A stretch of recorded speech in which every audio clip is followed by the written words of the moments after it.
Hello everyone, welcome back to my YouTube channel teaching subjects. आज की video में हम आपका मूल कर्तव्य करने वाले हैं। इससे पहले हम मौलिक अधिकार कर चुके हैं और नीति निर्देशक तत्वों के जो भी मोस्ट इंपॉर्टेंट क्वेश्चन हैं उनको कवर कर चुके हैं।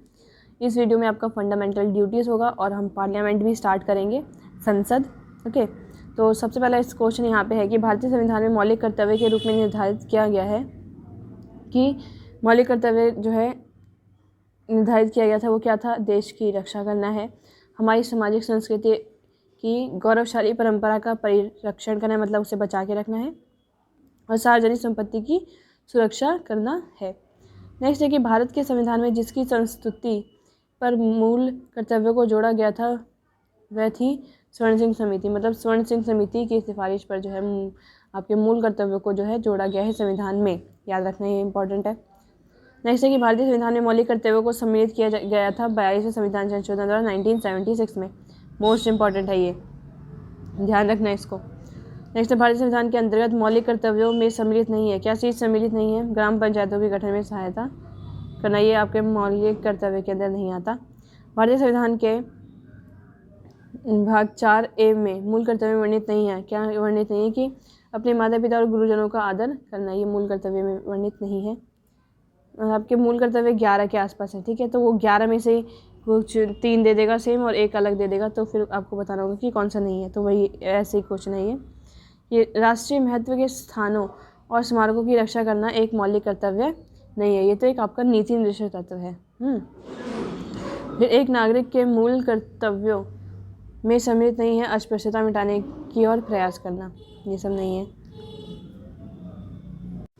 उसके अलावा कि मौलिक कर्तव्यों से संबंधित सही कथन नहीं है, उन्हें परमादेश द्वारा प्रभावी बनाया जा सकता है। मतलब कि मौलिक कर्तव्यों को आप किसी भी तरह से प्रभावी नहीं बना सकते, आप सिर्फ मूल अधिकार के लिए ही इन रिट का यूज़ किया जाता है। भारत में नागरिक का मूल कर्तव्य है वन्य जीव का संरक्षण करना। भारत के संविधान का वह भाग जिसमें मूल कर्तव्यों की बात कही गई है वो क्या है? भाग 4 में कही गई है। वह समिति जिसने भारतीय संविधान में मूल कर्तव्यों को समावेश करने की संस्तुति की वो था स्वर्ण सिंह समिति ने। उसके बाद आपका आता है सरकार की शासन प्रणाली, संसदीय व्यवस्था। तो ये वाला तो नहीं आएगा क्योंकि ये तो पार्लियामेंट्री सिस्टम के बारे में बात करता है, लेकिन हमें करना है संसद, हमने पार्लियामेंट करना है, तो ये वाला हम देखते हैं। आपको याद रखना है कि संसद के कितने पार्ट होते हैं, मतलब कौन कौन संसद के अंदर काउंट होता है। तो आपका सबसे पहले एक राष्ट्रपति आता है, याद रखना ये वाली बात, राष्ट्रपति प्लस लोकसभा प्लस राज्यसभा, ये 3 आपके संसद में आते हैं। तो इसको याद करना है, क्वेश्चन इस पर डायरेक्ट पूछता है। क्योंकि ये 3 होंगे तभी कोई भी कानून बनेगा, व्यवस्था चलाने के लिए इन तीनों का होना बहुत ज़रूरी है। तो संसद में ये तीनों ही आपके बोले जाते हैं। विदाउट राष्ट्रपति के साइन कोई भी नियम कानून ये सब नहीं बन सकते हैं, इसलिए। ओके, तो फर्स्ट क्वेश्चन है कि बिना अनुमति के कितने दिन तक अनुपस्थित रहने पर किसी की जो भी संसद का सदस्य उसको अयोग्य बोलेंगे? 60 दिन तक। मतलब कि आप संसद के सदस्य हैं और 60 दिन तक आप छुट्टी पे चले गए बिना किसी को इन्फॉर्मेशन दिए, तो आपकी जो सदस्यता है वो ख़त्म कर दी जाएगी। उसके बाद है कि अनन्य रूप से प्रशासकीय तंत्र से संबंधित थी पॉल एपिलेबी रिपोर्ट, ये इम्पोर्टेंट नहीं है। नेक्स्ट, संसदीय संप्रभुता नहीं है भारत में। नेक्स्ट, लोकसभा द्वारा पारित धन विधेयक राज्यसभा के द्वारा भी पारित मान लिया जाएगा यदि राज्यसभा उस पर कोई कार्यवाही नहीं करती। मतलब यहाँ राज्यसभा का आपको पता है कि सेकेंडरी एक तरीके से पोजीशन होती है, जिसमें कि ज़्यादातर जो धन विधेयक के मामले में खासकर कि धन विधेयक है, तो अगर लोकसभा ने उसे पारित कर दिया और फिर वो जाएगा राज्यसभा में पारित होने के लिए, लेकिन राज्यसभा आनाकानी कर रही है, वो बोलिए कि नहीं हमें इसको नहीं मानना है, तो भी 14 दिन तक वेट किया जाएगा। 14 दिन तक वेट किया जाएगा और तब पर भी राज्यसभा कोई निर्णय नहीं लेती है, तो उसको खुद ब खुद पारित मान लिया जाता है, कानून बना दिया जाता है फिर उसको। नेक्स्ट क्वेश्चन है कि यदि उपाध्यक्ष लोकसभा की अध्यक्षता कर रहे हों तो उन्हें एक अधिकार प्राप्त है कि वह मत बराबरी की अवस्था में मतदान कर सकते हैं। मतलब कि जो लोकसभा का ये स्पीकर होता है ना, स्पीकर लोकसभा की जो स्पीकर होता है वो एक टाइम हुआ जैसे आप ये दो टीम में जो है इक्वल मत पड़ गए, ठीक है, लोकसभा राज्यसभा में इक्वल मत पड़ गए। अब स्पीकर जो है दोनों सब मतलब लोकसभा का जो स्पीकर है वो जो है दोनों का अध्यक्षता कर रहा होता है कि दोनों की बात सुनने के लिए कि आप भी बोलिए आप भी बोलिए। तो उस टाइम पे यहाँ पे 10 वोट पड़े, यहाँ पे भी 10 वोट पड़े, तो इसको राइट है कि वो एक वोट दे देगा, तो जिस साइड वो वोट जाएगा उस साइड जो है वो कानून माना जाएगा, मतलब वो जिस पक्ष में होगा वो एरिया उस पक्ष को माना जाएगा, ऐसा बोला गया है। फिर भारतीय संविधान में शामिल है, नेक्स्ट क्वेश्चन है आपका कि जो भारत के ये लिखा था भारत की संसद में शामिल है। मैंने आपको बताया था ना, राष्ट्रपति और दोनों सदन जो है, संसद में कौन शामिल होता है, एक राष्ट्रपति और लोकसभा और राज्यसभा संसद के सदन है। ओके, भारत की संसद के संबंध में सही कथन नहीं है, मंत्रिमंडल की सदस्यता निम्न सदन तक सीमित है, तो ये जो कथन है वो गलत है। नेक्स्ट क्वेश्चन है कि पार्लियामेंट द्वारा दिसंबर 1999 में निर्मित कानून के अनुसार एक नागरिक के वयस्क होने में की कानूनी आयु क्या है, मतलब कि कानूनी आयु क्या है, 18 साल है, तभी वोटिंग की एज है ये। नेक्स्ट है लोकसभा और राज्यसभा में गण पूर्ति संख्या है 1/10, इंपॉर्टेंट है ये। संविधान के विषय सूचियों में दिए गए विषयों के अतिरिक्त विषयों पर कानून बना सकते हैं संसद। मतलब एक होता है ना, एक होता है राज्य सूची के विषय, समवर्ती सूची और राज्य सूची, संघ सूची, समवर्ती सूची, और एक होता है अतिरिक्त विषय। तो जो अतिरिक्त विषय हैं तो राज्य वाले पे तो देखो राज्य कानून बनाती है और संघ वाले पे संघ कानून बनाते हैं, और जो समवर्ती है उस पे दोनों मिलकर कानून बनाते हैं, और बच जाते हैं अवशिष्ट तो उस पे जो है संसद मतलब कि सेंट्रल गवर्नमेंट अपना कानून बना सकती है।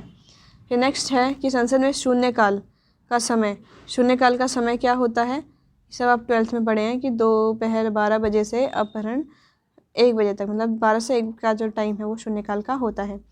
नेक्स्ट है संसद राज्य सूची के विषय के संबंध में कानून बना सकती है, कब बनाएंगी, यदि राज्यसभा ऐसा संकल्प पारित करती है। तो मैंने आपको ये उसमें भी करवा रखा था, इससे पहले जो वीडियोज़ आई हैं कॉन्सेप्ट वाली जो 2 वीडियो है उसमें मैंने बताया था कि संसद जो है राज्य सूची के कोई विषय, जैसे मैंने बोला कि केंद्र सूची के विषय पर केंद्र कानून बनाता है, राज्य सूची के विषय पर राज्य सरकार जो है कानून बनाती है। लेकिन अगर राज्यसभा बोल दे ऐसा कि नहीं मुझे राज्य के किसी एरिया पे कानून बनाना है, किसी विषय के ऊपर कानून बनाना है, तो जो है राज्य सूची के विषय पे कानून बनाया जा सकता है। ये आपकी राज्यसभा का क्या है, एक राइट है, एक विशेषाधिकार टाइप है। ओके, नेक्स्ट है कि लाभ के पद का निर्णय करेगा, कौन करता है कि ये पद जो है लाभ का है या नहीं है, तो राष्ट्रपति एवं राज्यपाल एवं संघीय संसद, ये सब मिलकर जो है बताएंगे कि इंसान जिस पद पर है वो उसका प्रॉफिट वाला पद है, लाभ का पद है कि नहीं है।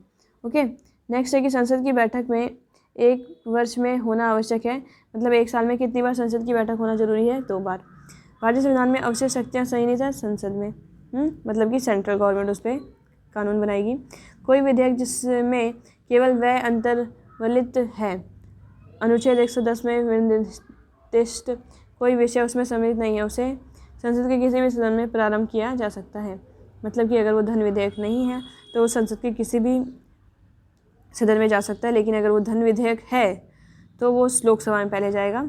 ओके, नेक्स्ट क्वेश्चन है कि जब कोई विधेयक संसद के दोनों सदनों द्वारा पारित कर दिया जाता है तो उस विधेयक पर अनुमति रोकने का अधिकार प्राप्त है राष्ट्रपति को, मतलब राष्ट्रपति चाहे तो उस पर साइन करे और ना चाहे तो ना करे, तो मतलब रोकने का राइट किसको है, राष्ट्रपति को, क्योंकि एंड में उसी के साइन होंगे तभी कोई नियम कानून सब बनेगा।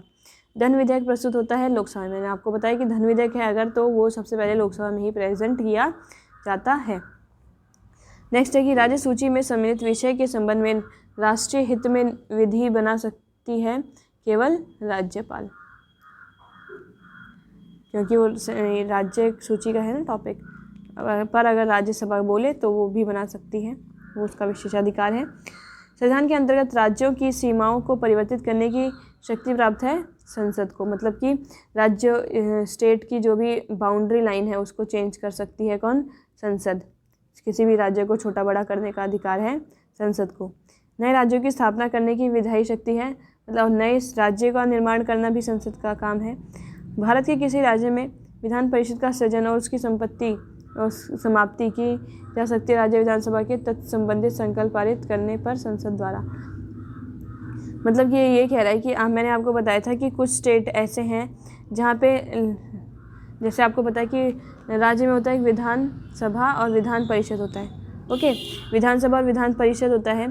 तो अगर विधानसभा, राज्य की विधानसभा कहे और कि जो संबंधित संकल्प पारित करे, एक संकल्प पारित करके बोले कि नहीं, हमें जो अपने विधानसभा जो है नहीं चाहिए, तो वहाँ पे जो संसद जो है विधान परिषद का सृजन अथवा उसकी समाप्ति कर सकती है।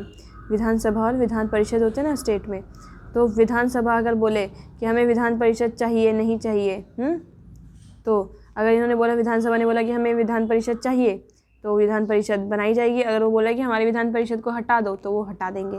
ओके, नेक्स्ट है आपका, संसद में लेखा के लिए वोट आवश्यक है जब सामान्य बजट के समय सीमा के अंदर पारित होने की आशा नहीं होती। नेक्स्ट है, लोकसभा में किसी विधेयक पर आम बहस होती है द्वितीय वाचन के समय।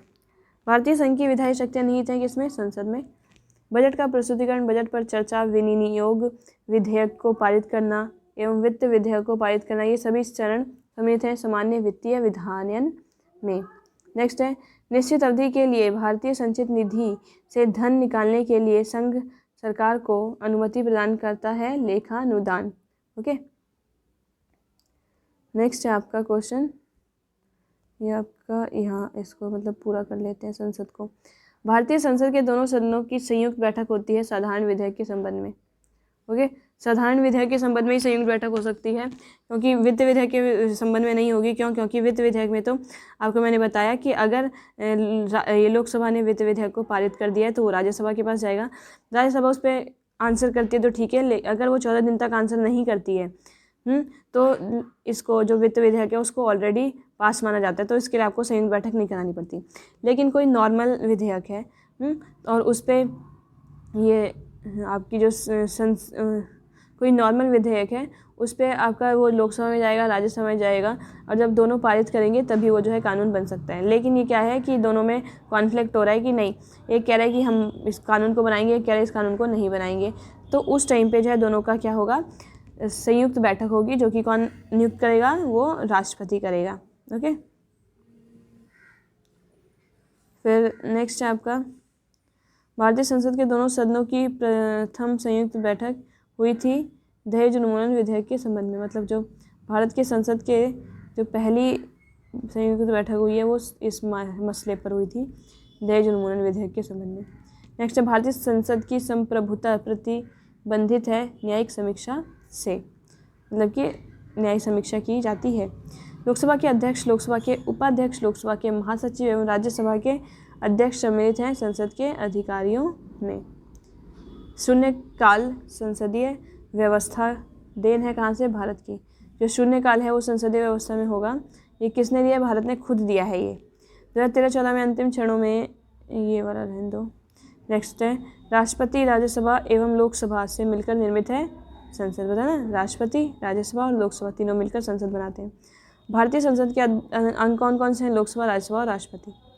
बिना राष्ट्रपति के साइन के कोई भी नियम कानून नहीं बन सकता। इसलिए संसद के किसी भी सदन की सदस्यता में अयोग्यता संबंधित प्रश्नों का निर्णय करता है निर्वाचन आयोग के परामर्श से राष्ट्रपति। मतलब कि संसद के सदस्य की क्या योग्यता होनी चाहिए और क्या अयोग्यताएं हैं, उसको जो है कौन डिसाइड करता है? निर्वाचन आयोग डिसाइड करता है ये परामर्श से राष्ट्रपति।